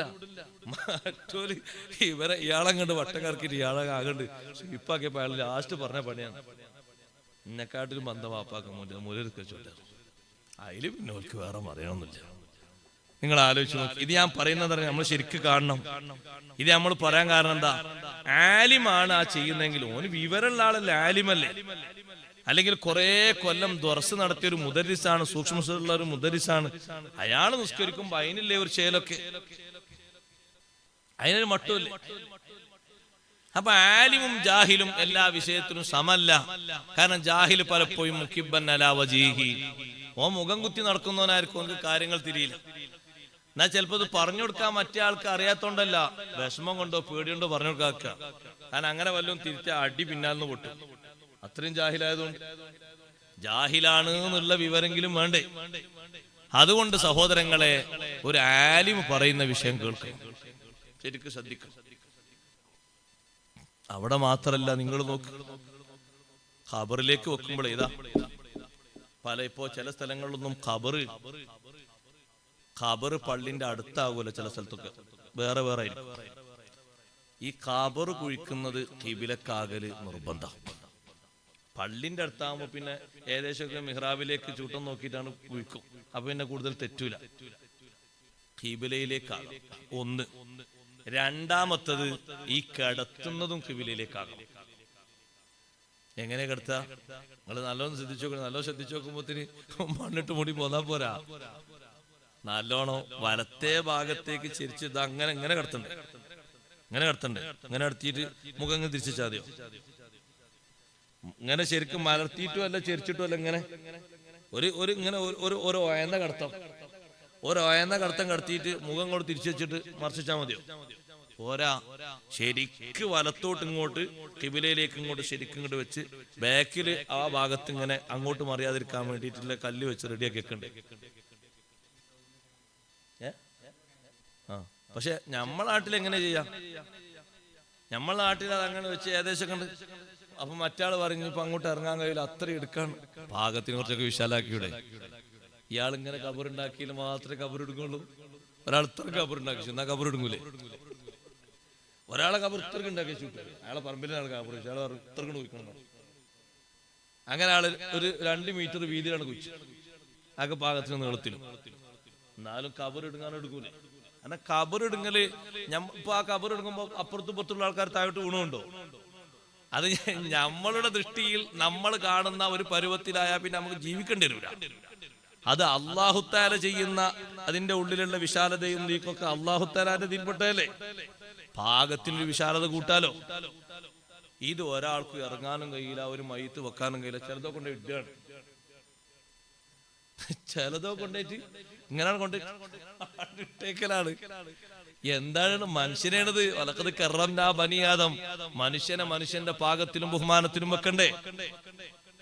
അപ്പൊ അവിടെ ഖിബിലയിലേക്കാക്കി തിരിച്ചു കടത്തുന്നുണ്ടോ എന്ന് ശരിക്ക് സൂക്ഷ്മതയോടെ നോക്കണം. കല്ല് റെഡിയാക്കി വെച്ച് പുറത്തിറങ്ങി മണ്ണിട്ട് ഇങ്ങനെ റെഡിയായതിനു ശേഷം ഒരാൾ പറഞ്ഞു, മയ്യത്തിനെ കടത്തിയേ ശരിയായിട്ടില്ല, കിബിലയിലേക്കല്ല എന്ന് പറഞ്ഞാൽ മാന്തി ശരിക്ക് കടത്തൽ ഉജൂബാണ്. ചെറിയ വിഷയമാണോ അത്? അപ്പൊ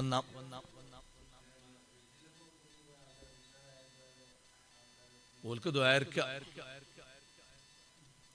ഓൽക്ക് ദ്വാരക്ക, ഓൽക്ക് അല്ലാഹു തആല ഷഹാദത്ത് കൊടുക്കാനും മഗ്ഫിറത്ത് കൊടുക്കാനൊക്കെ ദ്വാരക്ക. നിസ്കരിക്കണമെങ്കിൽ കുളി ശരിക്കും കഴിയണം.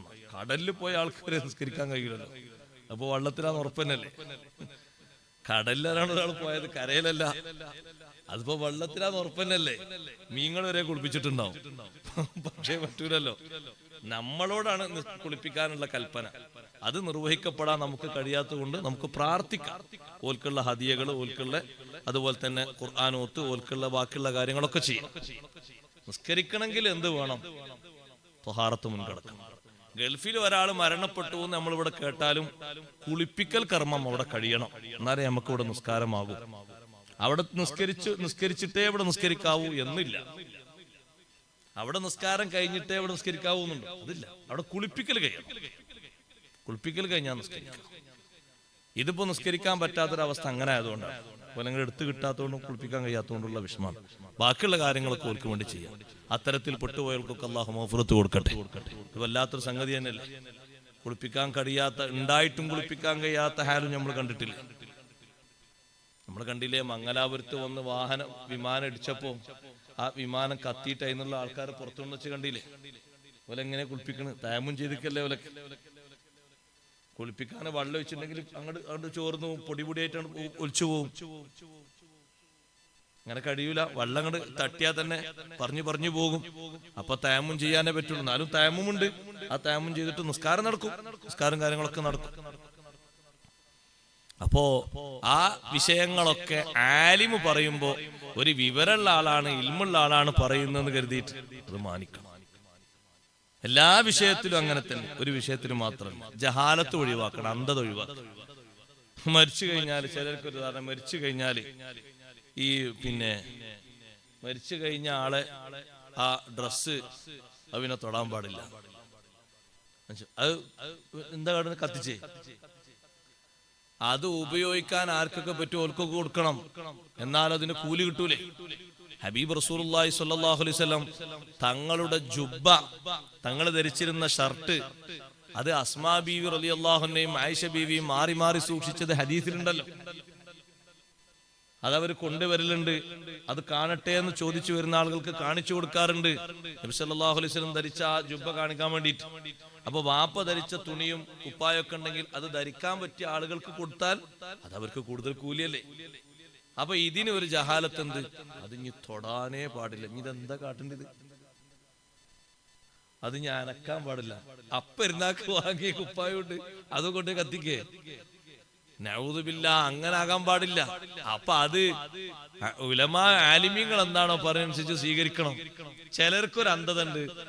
ഈ ഖബറും പുറത്ത് ഇങ്ങനെ നമ്മൾ ചെടി കുത്തുക, ആ ചെടി ഉണങ്ങി പോവാണ്. അപ്പോൾ ഈ ഖബറാളിക്ക് എന്തോ കാര്യമായിട്ട് എന്തോ ഒരു പ്രശ്നമുണ്ട്. മൂപ്പർക്ക് നല്ല ശിക്ഷ ഉണ്ട്, അതുകൊണ്ടാണ് പുറത്തുള്ള ഈ ചെടി ഇങ്ങനെ ഉണങ്ങിപ്പോയത്. ഇതിനേക്കാളും വലിയ അന്ധവിശ്വാസം എന്തെങ്കിലും ഉണ്ട്?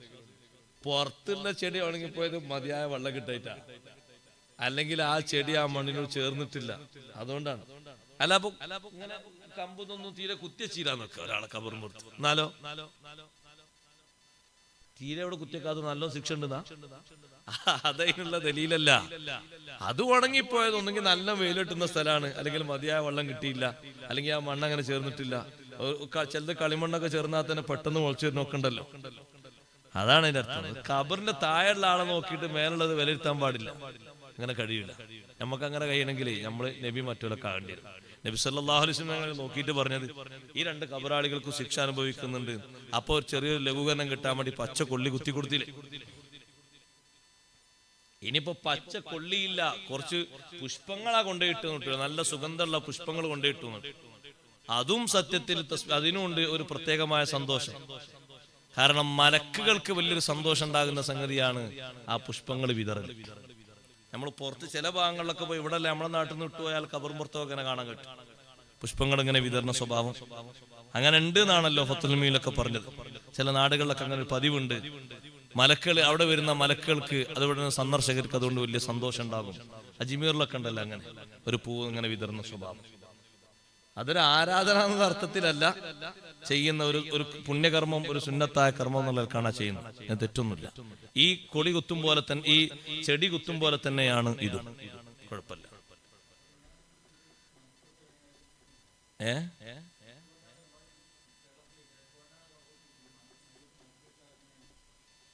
കിഴക്ക് പടിഞ്ഞാറിൽ കുത്തിയിട്ട് അത് പറ്റൂല. അതെങ്ങനെ? ഖിബിലയിലേക്ക് വലത്തു ഭാഗത്ത് ചെരിഞ്ഞു കിടക്ക, ഖിബിലയിലേക്ക് ഇങ്ങനെ ചെരിഞ്ഞു കിടത്തണം.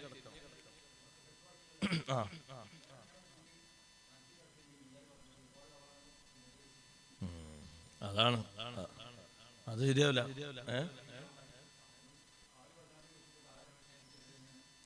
അതെങ്ങനെ ശരിയാണ്? അത് നൽകും ശരിയാവില്ല. ഇവിടെ ഇപ്പൊ വലിയ വിഷയം ഒന്ന് ഖബർ. ചില സ്ഥലങ്ങളിലൊക്കെ പോയി നോക്കുമ്പോ ഖബറും കിബിലും രണ്ടും മാറ്റം. മറ്റു ചില സ്ഥലങ്ങളിൽ പോയി നോക്കുമ്പോ അത് കിടത്തുന്നതിന്റെ കോലം അങ്ങനെ. രണ്ട് ഭാഗത്തും നമ്മൾ ശ്രദ്ധിക്കണം, അല്ലെങ്കിൽ ശ്രദ്ധിക്കാൻ പറ്റുന്ന ഒരാളെ ശ്രദ്ധിക്കാൻ വേണ്ടി പറയണം. അവിടെ എങ്ങനെ വേണ്ടി ഒരു പക്ഷെ മരിച്ച ആളെ കുടുംബക്കാരെ ആ വിഷയത്തിലാകൂല അപ്പം ഉണ്ടാകുക, പോലെ വേറെയുള്ള വിഷമങ്ങളിലും കാര്യങ്ങളിലും ആയിരിക്കും. അപ്പൊ ശരിക്കും ശ്രദ്ധിക്കേണ്ടത് സത്യത്തിൽ പറഞ്ഞാല് അത് വരക്കാൻ തന്നെ നാട്ടിലെ മൂല്യത നോക്കേണ്ടി. മൂപ്പർ അൽഹംദുലില്ലാഹി റബ്ബിൽ ആലമീൻ എന്ന് പറഞ്ഞാൽ വന്നാ പോരാ.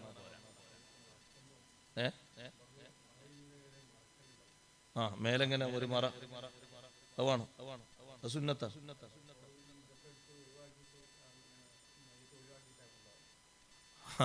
അതും ശരി.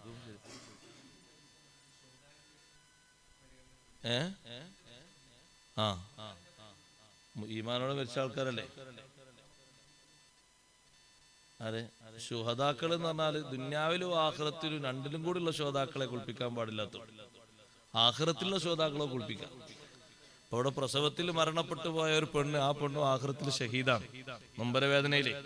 അതുകൊണ്ട് കുളിപ്പിക്കണ്ടെന്നല്ല, കുളിപ്പിക്കണം, ആഖിറത്തിൽ എന്റെ കൂലിട്ട്. അതെ. അതേപോലെ ഇപ്പൊ ഒരാൾ പാമ്പ് അടിച്ച് തേടിച്ച് വെച്ചാലൊക്കെ ഉണ്ടാവും, പുര കുഞ്ഞു വീണൊക്കെ.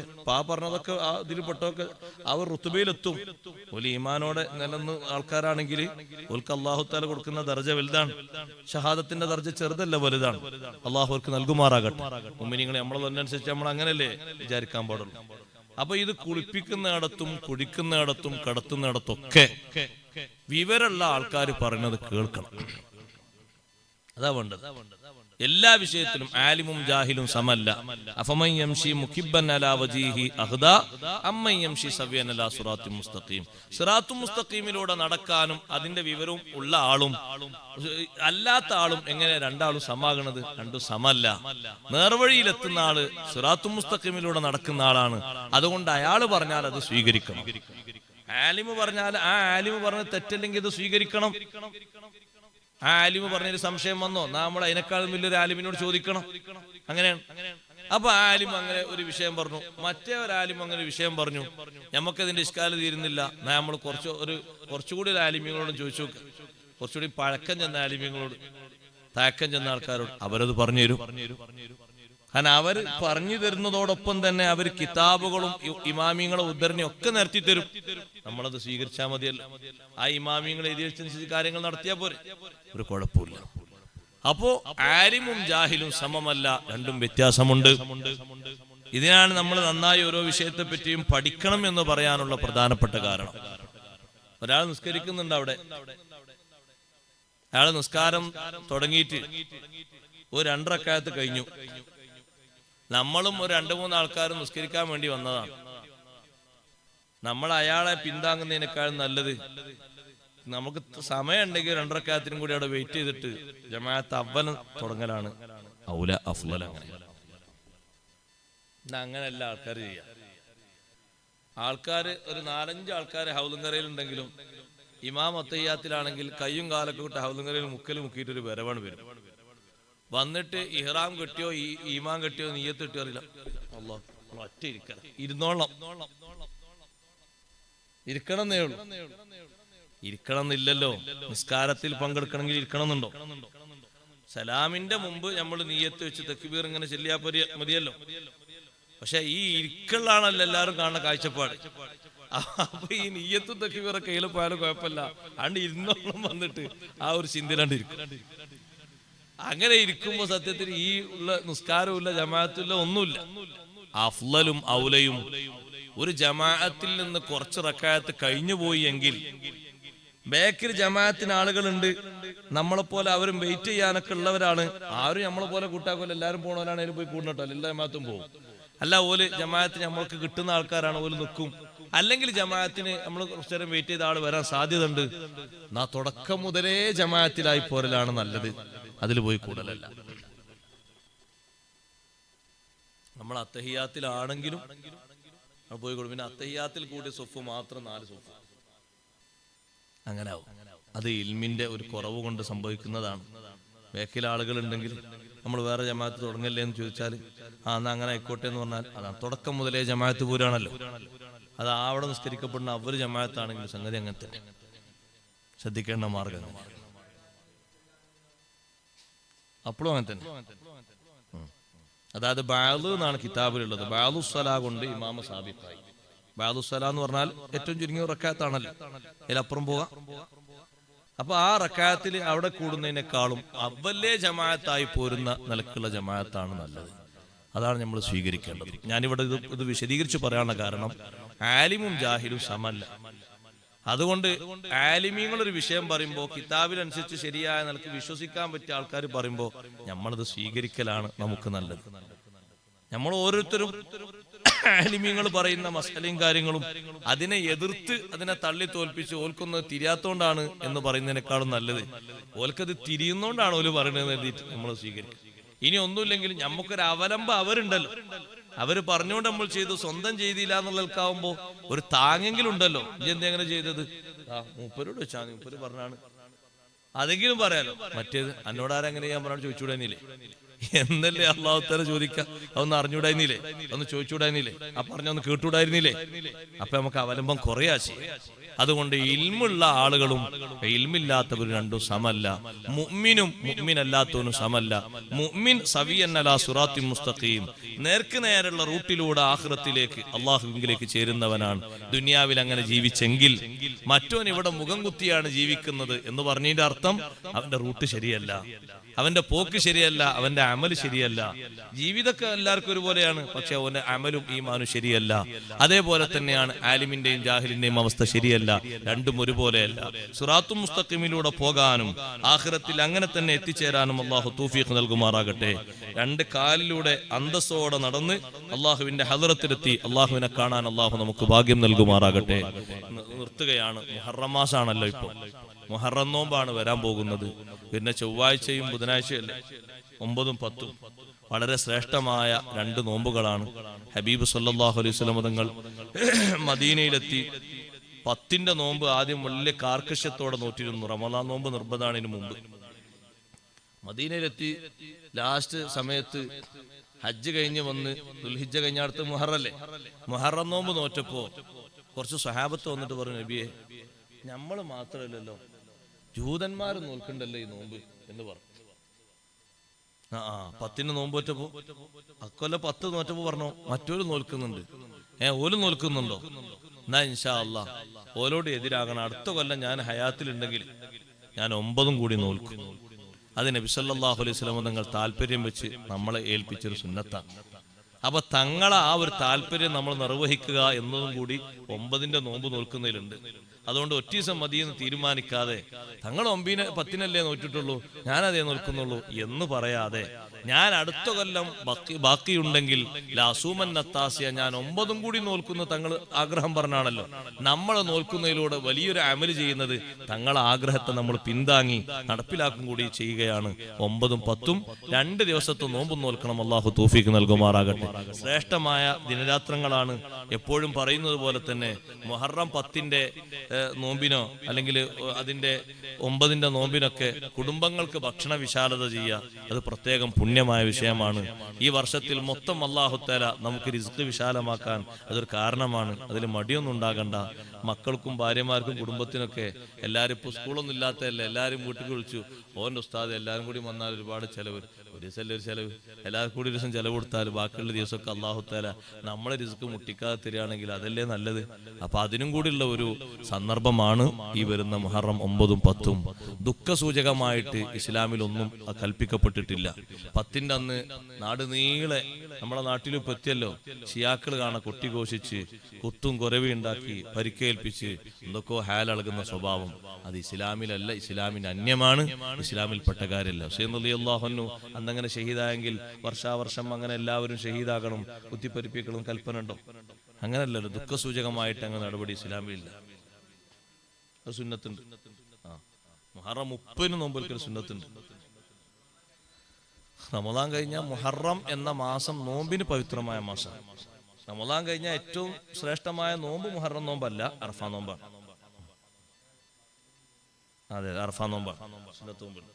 നോമ്പിനൊരു പ്രത്യേകമായ മാസം എന്ന അർത്ഥത്തിൽ കണക്കൂട്ടുമ്പോൾ മുഹറം മാസമാണ് പരിഗണിക്കപ്പെടുന്നത്. അള്ളാഹു നമ്മുടെ സദസ്സ് സ്വീകരിക്കുമാറാകട്ടെ. അഊദു ബില്ലാഹി മിനശ് ശൈത്വാനിർ റജീം. ബിസ്മില്ലാഹിർ റഹ്മാനിർ റഹീം. തബാറകല്ലദീ ബിയദിഹിൽ മുൽക്കു വഹുവ അലാ കുല്ലി ശൈഇൻ ഖദീർ. الذي خلق الموت والحياة ليبلوكم أيكم أحسن عملا وهو العزيز الغفور. الذي خلق 7 سماوات طباقا ما ترى في خلق الرحمن من تفاوت فارجع البصر هل ترى من فطور ثم ارجع البصر كرتين ينقلب إليك البصر خاسئا وهو حسير. ولقد زينا السماء الدنيا بمصابيح وجعلناها رجوما للشياطين وأعتدنا لهم عذاب السعير. وللذين كفروا بربهم عذاب جهنم وبئس المصير. إذا ألقوا فيها سمعوا لها شهيقا وهي تفور تكاد تميز من الغيظ كلما ألقي فيها فوج سألهم خزنتها ألم يأتكم نذير قالوا بلى قد جاءنا نذير فكذبنا وقلنا ما نزل الله من شيء إن أنتم إلا في ضلال كبير. وقالوا لو كنا نسمع أو نعقل ما كنا في أصحاب السعير فاعترفوا بذنبهم فسحقا لأصحاب السعير. إن الذين يخشون ربهم بالغيب لهم مغفرة وأجر كبير. وأسروا قولكم أو اجهروا به إنه عليم بذات الصدور. ألا يعلم من خلق وهو اللطيف الخبير. هو الذي جعل لكم الأرض ذلولا فامشوا في مناكبها وكلوا من رزقه وإليه النشور. أأمنتم من في السماء أن يخسف بكم الأرض فإذا هي تمور أم أمنتم من في السماء أن يرسل عليكم حاصبا فستعلمون كيف نذير. ولقد كذب الذين من قبلهم فكيف كان نكير. أولم يروا إلى الطير فوقهم صافات ويقبضن ما يمسكهن إلا الرحمن إنه بكل شيء بصير. أمن هذا الذي هو جند لكم ينصركم من دون الرحمن إن الكافرون إلا في غرور أمن هذا الذي يرزقكم إن أمسك رزقه بل لجوا في عتو ونفور أفمن يمشي مكبا على وجهه أهدى أمن يمشي سويا على صراط مستقيم. صدق الله.